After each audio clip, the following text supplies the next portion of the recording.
Hello, everybody. Can you hear me? All right, I have to tell you, there's a binder up here that says Secretary of State. I am not reading from that one. Happy Pride, y'all.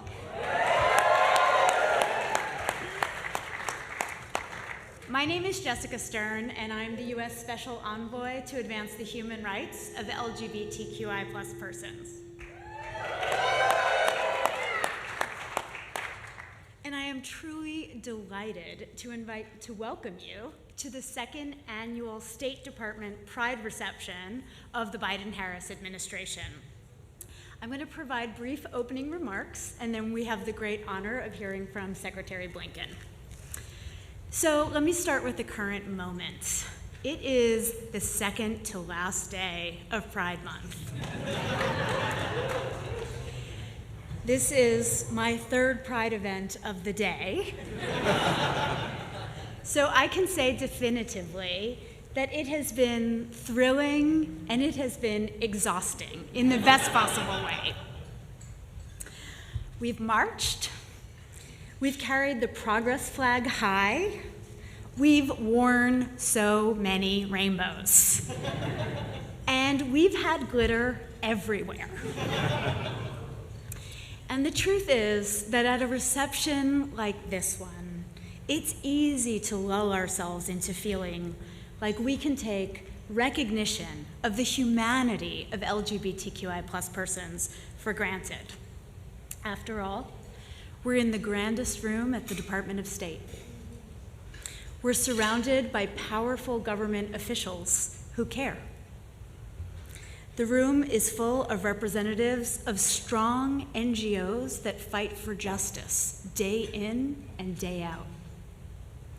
And we have representatives of the media here who will cover the Secretary's remarks without outing any of us here in this room. So please, indulge me for a moment. Look around this grand room at everyone in it, or close your eyes, and just absorb this feeling. Imagine what it would be like to always be in a room as inclusive of LGBTQI+ people as this one here today. And now, come back to reality. The truth is that this moment right here, right now, is special, and we can't take it for granted. We're in this room celebrating Pride Month because of countless people who sacrificed so that we could be here right now.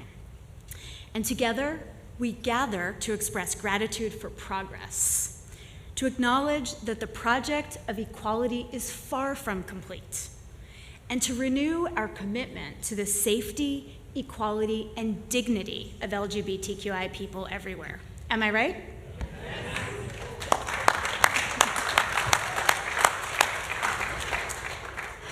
But the truth is that when I look beyond this room at where LGBTQI equality is globally, I have enormous hope for the long term, but I am deeply concerned for the safety and security of LGBTQI people around the world today.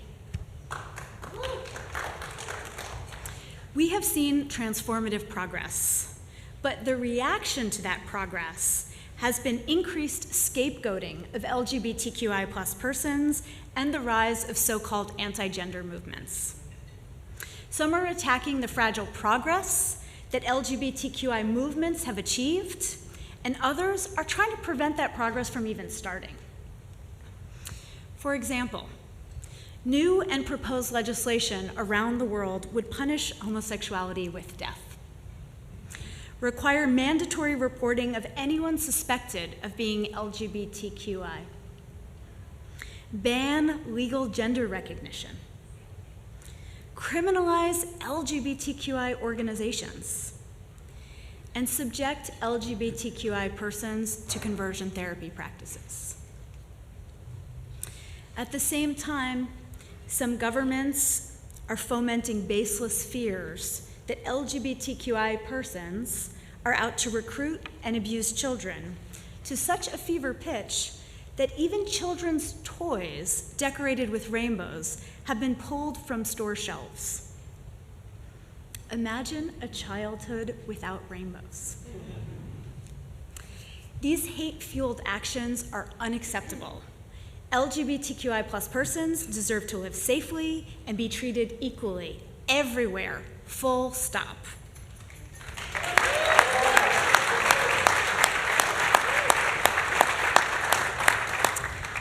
But there is hope through action, and we know that supportive governments committed to inclusive democracy can measurably improve conditions for LGBTQI+ persons.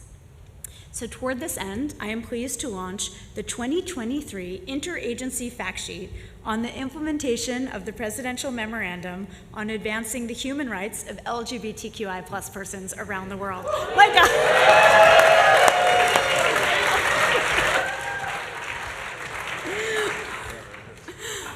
I know, I didn't even break a sweat, but it was so long to say. Please, on your way out, grab a copy. We'll be giving them out by the elevators. This fact sheet is a snapshot of the progress that 15 federal agencies have made in advancing LGBTQI+ issues in the last year in U.S. foreign policy and foreign assistance, including work done by representatives here tonight, for instance, from the Millennium Challenge Corporation, USAID, the Department of Labor, and of course, many colleagues from the Department of State.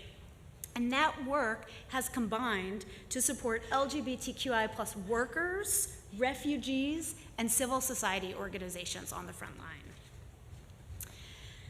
I think what makes sense is to illustrate what that commitment looks like in practice. So let me tell you a quick story.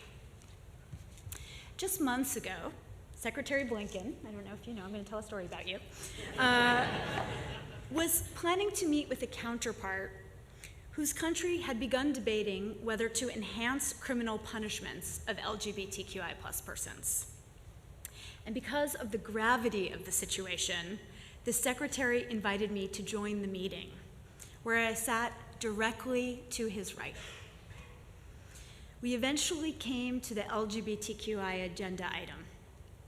Secretary Blinken looked squarely at his counterpart and explained, respectfully, but factually, that if enhanced criminalization of LGBTQI+ persons were to happen, it would have a significant adverse impact on the relationship between our nations.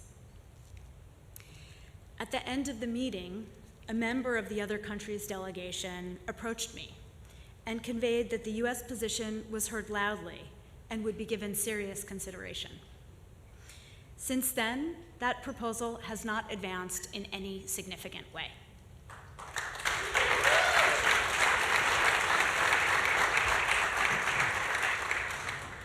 While not an easy moment, literally having a seat at the table makes all the difference. So I share that story to emphasize that this secretary, this State Department, and this interagency do not only show up for LGBTQI+ persons on a stage during Pride Month. We try to walk the walk every day. So I want to say to many of my colleagues who are in the room from across the Department of State and the interagency, and especially to you, Secretary Blinken, thank you for advocating for LGBTQI+ persons, especially in the closed-door spaces where powerful decisions are made.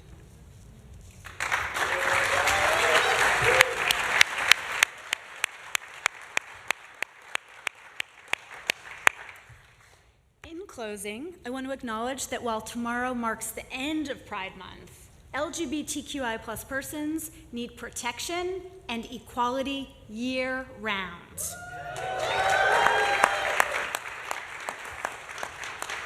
So let us remember that the pursuit of justice is an endeavor of commitment and patience and collaboration. Let us remember that by conversing with each other, struggling together, and partnering together, we can ensure dignity for all. And with that, it is my great honor to welcome Secretary Blinken to the podium and to say thank you all and happy Pride.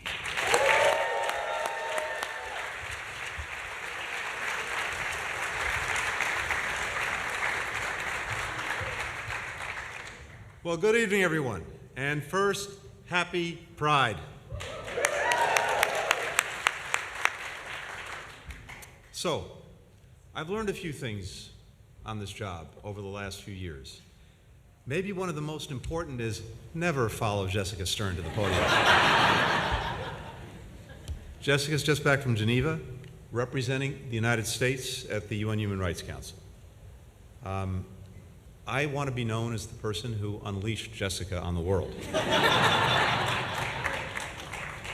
We could not be more fortunate, having not only an expert like Jessica leading the fight to advance the rights of the LGBTQI+ community, but someone of extraordinary passion and just a little bit of tenacity. So I'm grateful for your partnership and for everything that we're working to do together. We're also joined by a number of other senior officials in the department, including Uzra Zaya, who's our Undersecretary of State for Civilian Security, Democracy, and Human Rights. Uzra, where are you? Uzra does extraordinary work to protect and promote the human rights of all people, including the LGBTQI+ community. A few other people I'd like to recognize that I think are important. Lucia Piazza. Where are you? Where's Lucia? Right there. Thank you not only for your leadership of GLIFA, but also in your day job, hiring the next generation of Foreign Service officers, helping this department harness our nation's greatest strength, which is our diversity. Thank you.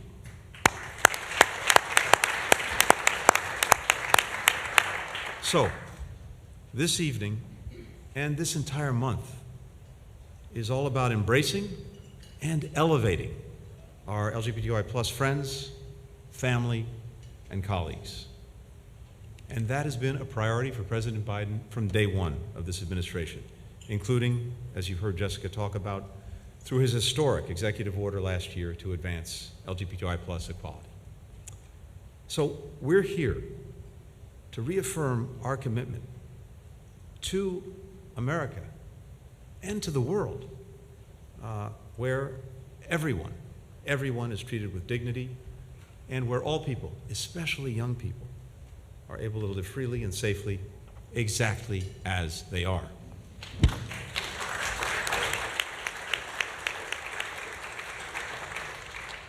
The United States is proud to defend the rights of LGBTQI+ persons around the globe, not as some Western value, but as a universal value. LGBTQI+ people exist in every country, in every culture, in every religious tradition, respecting their full humanity, respecting their rights. This is not a foreign imposition.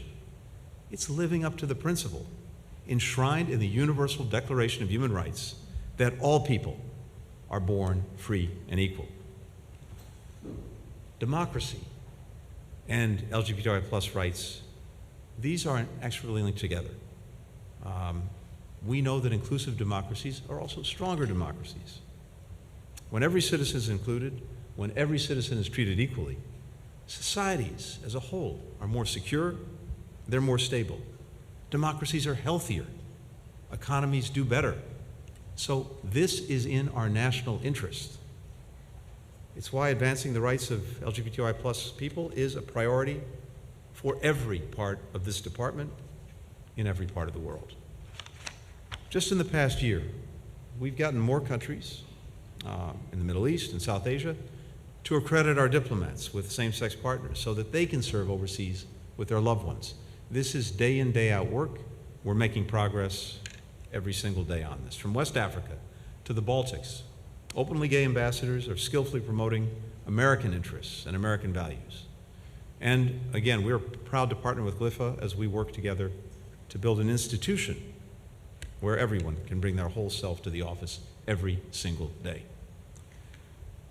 Drawing on the leadership of Jessica's mighty team, we're also working to integrate and institutionalize LGBTQI+ efforts throughout our foreign policy agenda, expanding the core group of the UN, incorporating LGBTQI+ considerations into our foreign assistance, supporting grassroots champions of LGBTQ+ rights. Just this last week, the United States welcomed New Zealand as the 19th government to the Global Equality Fund.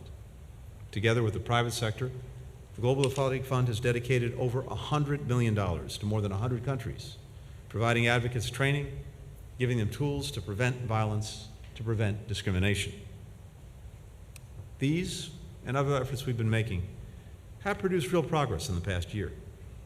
Singapore, Antigua and Barbuda, St. Kitts and Nevis decriminalized same-sex conduct. Switzerland and Slovenia legalized marriage equality. Iceland, Spain, Cyprus banned so-called conversion therapy. Kenya expanded protections for intersex children. France appointed an ambassador for LGBTQI+ rights. Last month, Latvia elected its first openly gay president. So, this is progress. It's real.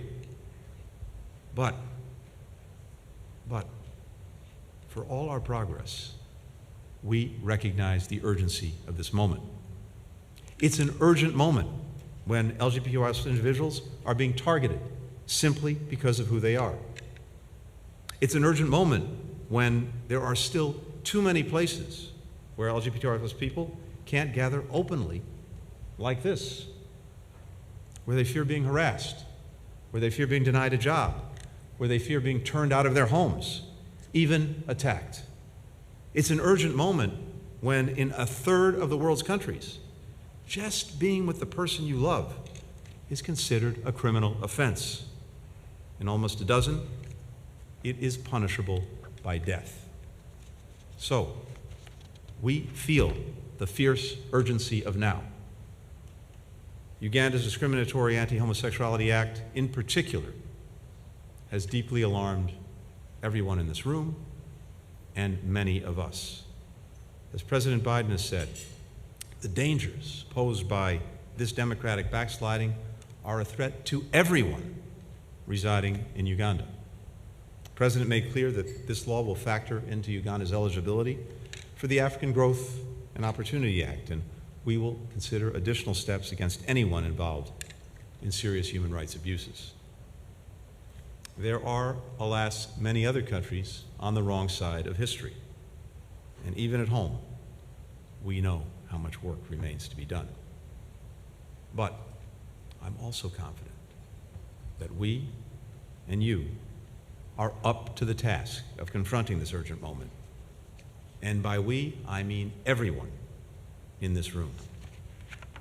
When it comes to advancing the rights of this community, every single one of us at the State Department has a role to play, whether that's getting a trans asylum seeker to safety, ensuring the procurement process doesn't discriminate against gay business owners, pressing host governments to guarantee same-sex parents the right to pass citizenship on to their children.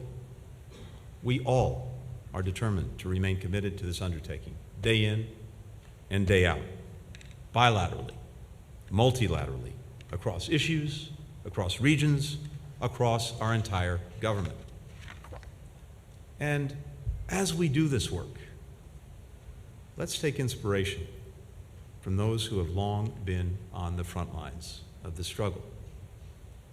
People like Frank Mugisha, one of Uganda's many brave LGBTQI+ activists, asked how he sustains his advocacy, which, under the country's new law, is punishable by up to 20 years in prison.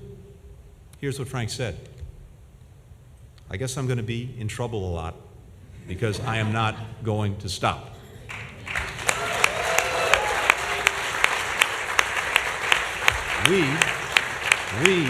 We are not going to stop either. Everyone in this room, this department, this United States government, we are going to continue to stand proudly with individuals like Frank and stand proudly for the human rights of all people, everywhere. So, to all of you gathered tonight, I simply want to say this: thank you, thank you, thank you. You make our department, you make our efforts stronger, you make our foreign policy better, you make our nation safer You bring us closer to our highest ideals. And our department will continue to have your back every single day. Happy Pride, everyone. Thank you.